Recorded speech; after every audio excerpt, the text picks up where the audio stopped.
Berikutnya, cara membuat pelangi dalam toples. Tangkap beberapa makhluk aneh baru di akuarium Anda.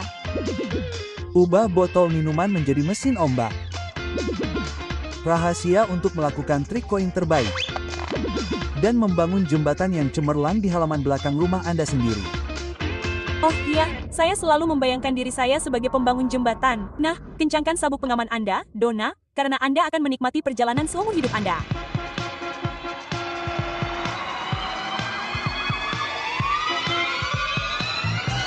Keren sekali. Kita akan melewati jembatan gantung yang sangat besar. Saya suka jembatan panjang ini. Jembatan ini sangat panjang untuk mencapai puncak. Lihat berapa banyak mobil dan truk yang dapat ditopang jembatan ini sekaligus. Jembatan ini pasti sangat kuat.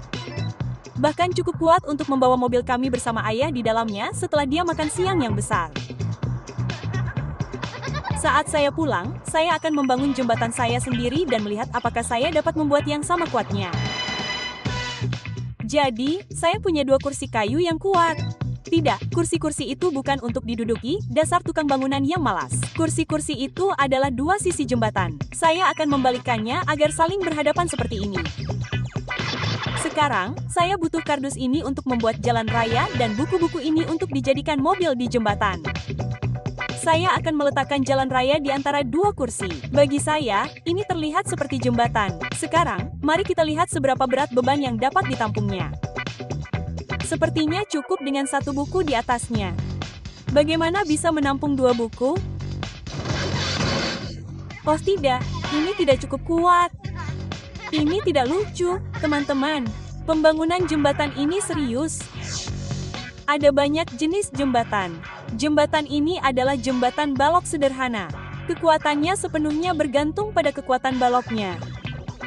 Karton tipis yang digunakan Zack tidak cukup kuat untuk menahan beban yang banyak. Anda tahu, saya rasa saya perlu membuat desain yang lebih kuat.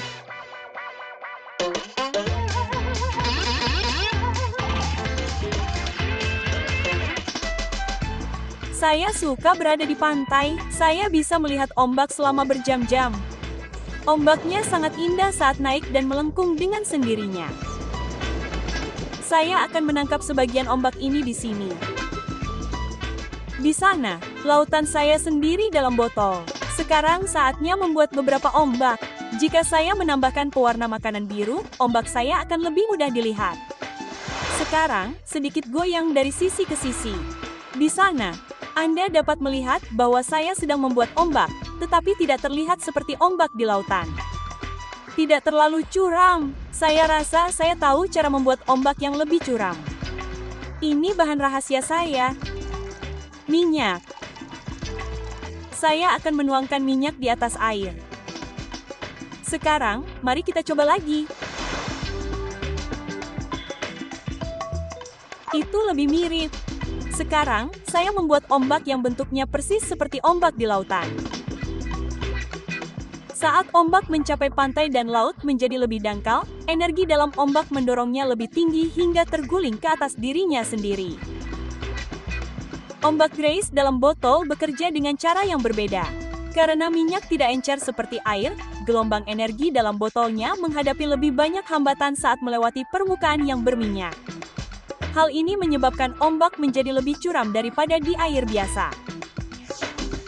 Yah, mungkin tidak seindah aslinya. Tetapi setidaknya saya dapat membawa ombak dan mentega kemanapun.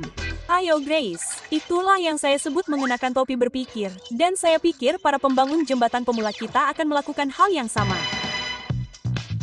Nah, usaha pertama saya membangun jembatan berakhir dengan runtuh. Jadi, saya harus memikirkan ulang desain saya. Jembatan Sprinton yang kita lihat hari ini memiliki kabel yang kuat untuk menahan jalan raya. Saya rasa saya perlu mengubah jembatan saya menjadi jembatan gantung. Saya butuh tali ini, selotip, dan seutas benang. Oke, kalian berdua bisa membantu saya membangun jembatan gantung. Pertama, mari kita ikat tali ini di antara 2 kursi. Ikatkan dengan longgar di bagian atas setiap sisi kursi. Sekarang, kita butuh sekitar 8 helai tali, semuanya dengan panjang yang sama. Ini akan menghubungkan jalan raya ke tali atas. Terima kasih, teman-teman. Sekarang tempelkan 4 helai tali ke setiap sisi jalan raya seperti ini. Kerja bagus. Ini adalah kabel penopang beban yang akan membuat jalan raya menjadi kuat. Lalu kita ikat ujung lainnya dari setiap helai tali ke tali atas. Ini seperti desain jembatan gantung sungguhan. Saya tidak sabar untuk mengujinya.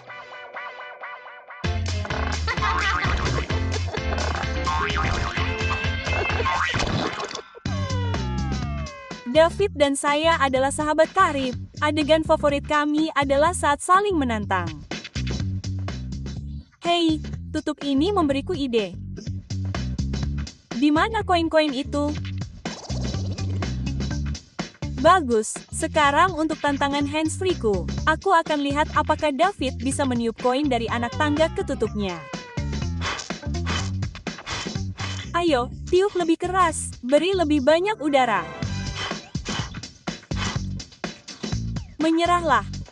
Saksikan dan tercenganglah. Hore, itu gol. Trik Paul adalah meniup sekitar 2 lebar jari di atas koin. Ini menciptakan area bertekanan rendah tepat di atas koin. Saat udara di sekitarnya mengalir masuk untuk mengisi tekanan rendah, koin terangkat ke arus dan tertiup ke arah tutupnya. Sepertinya aku memenangkan tantangan ini, tapi kita tetap sahabat karib. Trik yang bagus, teman-teman. Aku yakin mereka berdua akan memikirkan tantangan lain sebelum waktu makan malam. Sementara itu, di akuarium tua, waktu makan malam sudah hampir tiba. Saatnya memberi makan Jaws si ikan mas, tapi kurasa sudah waktunya Jordan menyadari bahwa ikan mas bukanlah satu-satunya makhluk yang suka memakan benda ini. Menurutmu, apakah Jaws akan keberatan jika aku mengambil sebagian makanannya? Silakan mencobanya, Beck, tapi kurasa kau tidak akan menyukainya. Tidak, ini bukan untukku, bodoh. Ini untuk bayiku, Brian Shrimp. Ayo, akan kutunjukkan padamu. Kita butuh sebotol air hangat, sedikit garam laut, sedikit makanan Jaws, dan beberapa telur udang air asin ini. Kau bisa membelinya di toko hewan peliharaan. Oke, hal pertama yang perlu kita lakukan adalah menuangkan beberapa sendok makan garam laut ke dalam air. Aduk hingga semuanya larut. Garam membuat air tampak pas untuk telur udang air asin kecil ini. Sekarang, mari kita masukkan sesuatu ke dalamnya agar mereka bisa makan saat menetas. Kita perlu memberi mereka makanan ikan Jaws yang lezat. Kita perlu memberi mereka waktu sekitar 2 hari untuk menetas. Jadi, mari kita taruh mereka di tempat yang aman sementara kita menunggu. Mari kita lihat, kurasa udang air asin kita seharusnya sudah menetas. Mereka ada di sana, tetapi mereka masih sangat kecil. Coba lihat mereka melalui kaca pembesar ini. Bukankah mereka makhluk kecil yang menakjubkan? Lihatlah cara mereka berenang. Beberapa hewan laut seperti udang air asin bertelur dan dapat bertahan hidup hingga 4 tahun di luar air. Kemudian, ketika kondisinya tepat, telur-telur itu mulai menetas. Jordan sedang mengamati larva kecil yang menetas dari telur udang air asin. Larvae tersebut pada akhirnya akan tumbuh menjadi dewasa sepanjang kuku ibu jari Anda. Saya rasa Jordan telah menemukan satu toples penuh teman baru. Saya harap teman-temannya tidak menghabiskan semua makanan saya.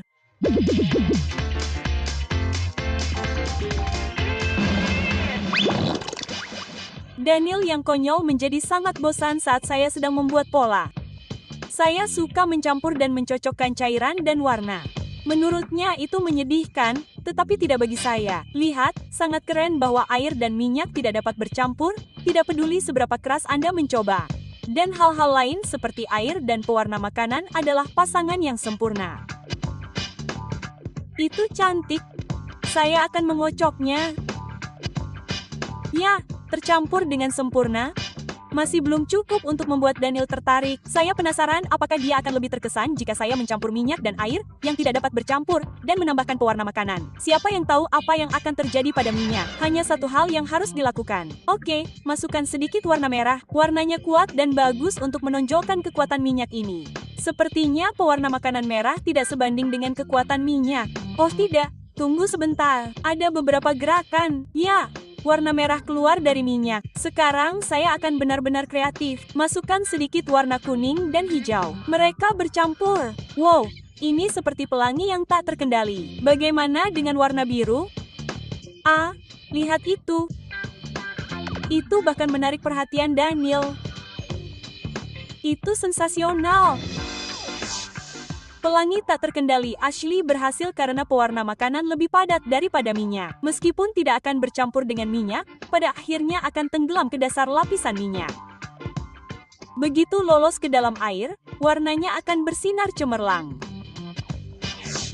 Ini yang paling menyenangkan. Saya bisa melakukan ini sepanjang hari. Mungkin bahkan Daniel akan ikut-ikutan membuat pelangi. Tahukah Anda, saya benar-benar bisa membuat pelangi dengan cara yang hebat, Donna. Dan saya bisa mulai membangun jembatan. Tidak sabar untuk melihat bagaimana jembatan gantung itu akan bertahan. Setelah sedikit mengalami bencana jembatan pada percobaan pertama, kami telah membangun jembatan gantung yang sangat kuat. Jembatan ini memiliki 8 kabel yang menopang jalan raya. Pertama, saya butuh Marcus dan Kimberly untuk mengikat tali penyangga atas ke tanah. Terima kasih, teman-teman. Saatnya untuk melihat berapa banyak buku yang dapat ditampungnya. 1 buku. 2 buku. Dapat menampung 2 buku. Jembatan ini sudah lebih kuat dari jembatan pertama kita. 3 buku. Sejauh ini baik-baik saja. 4. 5. 6. Ya, jembatan ini menahan 6 buku. Tepuk tangan meriah, tolong, untuk jembatan gantung kita. 2. Saya lupa kalian harus tetap memegang tali. Oh, baiklah, saya pikir kita telah melakukan pekerjaan dengan baik. Itu adalah jembatan gantung yang sangat kuat. Jenis jembatan ini adalah yang terkuat dari semua jembatan. Disebut jembatan gantung karena jalannya digantung dengan kabel di atas kepala. Jembatan Zack bekerja dengan cara yang sama. Dengan menarik tali dan memberikan tegangan, berat buku tersebar di antara tali. Jadi, potongan karton tipis itu sekarang dapat menampung banyak buku. Oke, kali ini mari kita lihat apakah kita dapat membangun jembatan yang cukup kuat untuk membawa ayah dan bekal makan siangnya. Hebat, saya tahu para pembangun jembatan di halaman belakang rumah kita akan berhasil pada akhirnya. Ya, dan kita juga berhasil mencapai akhir pertunjukan lainnya. Sampai Jumpa di lain waktu.